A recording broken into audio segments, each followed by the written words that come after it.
Hi అండి అందరికీ. Welcome to my channel DS kitchen vlogs. ఈ వీడియోలో ఎగ్ రైస్ని సింపుల్గా ఎలా చేయాలో తెలుసుకుందాం. ముందుగా స్టవ్ మీద కడాయి పెట్టి 1½ టేబుల్ స్పూన్ ఆయిల్ వేసుకోవాలి. తరువాత హాఫ్ టేబుల్ స్పూన్ ఆవాలు, హాఫ్ టేబుల్ స్పూన్ జీలకర్ర, సన్నగా కట్ చేసి పెట్టుకున్న ఉల్లిపాయ ముక్కలు, పచ్చిమిర్చి ముక్కలు వేసుకుని బాగా కలుపుకోవాలి. స్టవ్ని మీడియం ఫ్లేమ్లో పెట్టి ఉల్లిపాయ ముక్కలను కాసేపు మగ్గించాలి.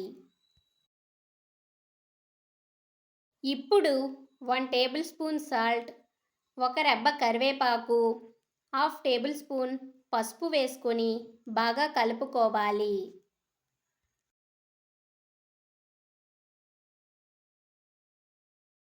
వీడియో క్లిప్లో చూపించిన విధంగా ఆనియన్స్ బాగా మగ్గిన తరువాత అందులో ఎగ్స్ని పగలగొట్టి వేసుకోవాలి.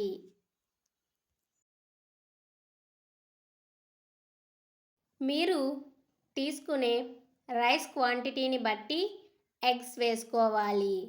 నేను 3 ఎగ్స్ వేసుకుంటున్నాను. మంటను మీడియం ఫ్లేమ్లో పెట్టి బాగా కలుపుకోవాలి.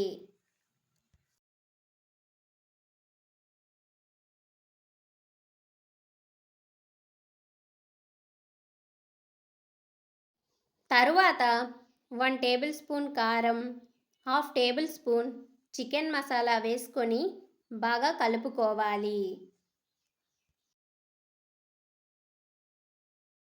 మంటను మీడియం ఫ్లేమ్లో పెట్టుకొని కాసేపు ఫ్రై చేసుకోవాలి.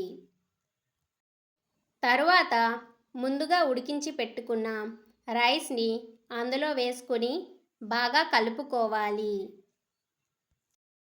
బాగా కలిపిన తరువాత ఒకసారి రుచి చూసి ఉప్పు సరిపోకపోతే కొంచెం ఉప్పు వేసుకొని ఉప్పు కలిసే విధంగా బాగా కలుపుకొని స్టవ్ ఆఫ్ చేయండి.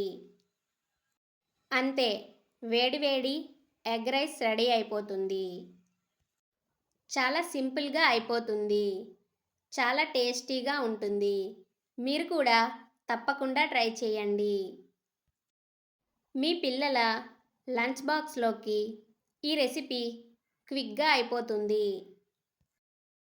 పిల్లలు ఈ ఎగ్ రైస్ని చాలా ఇష్టంగా తింటారు.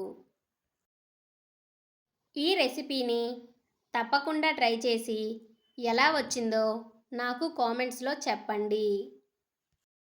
మా వీడియోస్ మీకు నచ్చినట్లయితే లైక్ చేయండి, షేర్ చేయండి, కామెంట్ చేయండి. ఇలాంటి మరిన్ని వీడియోస్ కోసం మా ఛానల్ను సబ్స్క్రైబ్ చేసుకోండి. అలాగే కింద ఉన్న బెల్ ఐకాన్ను క్లిక్ చేయండి. Thanks for watching.